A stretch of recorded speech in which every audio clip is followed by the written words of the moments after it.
Qatar ने भारत के 8 पूर्व नेवी अफसरों को मौत की सजा सुनाई है। उनकी जान बेहद खतरे में है, क्योंकि जिस तरह से इन अफसरों को मृत्युदंड की सजा सुनाई गई है वो बेहद हैरान करने वाली है। इन अधिकारियों को 30 अगस्त 2022 की रात को कतर में इंटेलिजेंस अधिकारियों ने गिरफ्तार किया था, जिसके करीब 1 महीने के बाद यानी 30 सितंबर को इन लोगों की बात उनके परिवार से कराई गई। हैरान करने वाली बात यह है कि इन लोगों की गिरफ्तारी की कोई भी सूचना इंडियन एम्बेसी को नहीं दी गई, जिसके बाद 1 अक्टूबर को पहली बार इन्हें काउंसलर एक्सेस दिया गया। काउंसलर एक्सेस वो प्रक्रिया है जिसके जरिए किसी दूसरे देश में बंद नागरिक को उसके देश के दूतावास के अधिकारियों से मिलने का मौका दिया जाता है। इस दौरान इन सभी कैदियों को तन्हाई वाली कैद में रखा गया। इसी साल मार्च के महीने में इन सभी अधिकारियों की जमानत याचिकाएं खारिज कर दी गई और 29 मार्च को कतर के कानून के तहत इन पर मुकदमा शुरू हुआ और 3 अक्टूबर आते आते 7 राउंड की सुनवाई पूरी भी हो गई, जिसके बाद 26 अक्टूबर को इन सभी अधिकारियों को मौत की सजा सुना दी गई।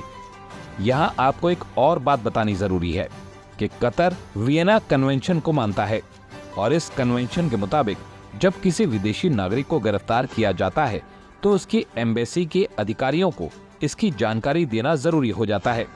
लेकिन इन भारतीय अधिकारियों की गिरफ्तारी के मामले में कतर ने ऐसा नहीं किया। कतर के कानून के मुताबिक वहां सिर्फ कतर के ही वकील बचाव पक्ष की तरफ से बात रख सकते हैं और आरोपी को विदेशी वकील की पैरवी के लिए रखने की इजाजत नहीं होती। कतर में मौत की सजा या तो गोली मारकर दी जाती है या फिर फांसी देकर। अब आपको बताते हैं कि कतर में कानूनी लड़ाई कैसे लड़ी जाती है। वहां पहले केस लोअर कोर्ट में जाता है, जिसे कोर्ट ऑफ फर्स्ट इंटेंस कहते हैं।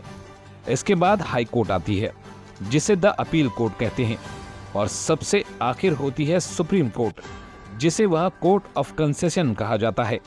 और अभी भारतीय अधिकारियों को जो सजा सुनाई गई है वो लोअर कोर्ट यानी कोर्ट ऑफ फर्स्ट इंस्टेंस ने सुनाई है। लेकिन इतिहास देखें तो विदेशी नागरिकों के मामले में लोअर कोर्ट से दोषी पाए जाने के बाद सजा के पलटने के आसार बहुत कम हो जाते हैं। अब बात आती है कि आखिर इन भारतीय पूर्व नेवी अफसरों को बचाने के रास्ते क्या हैं। सबसे पहले इन सभी को कतर में बेहतर कानूनी मदद दिलाई जाए।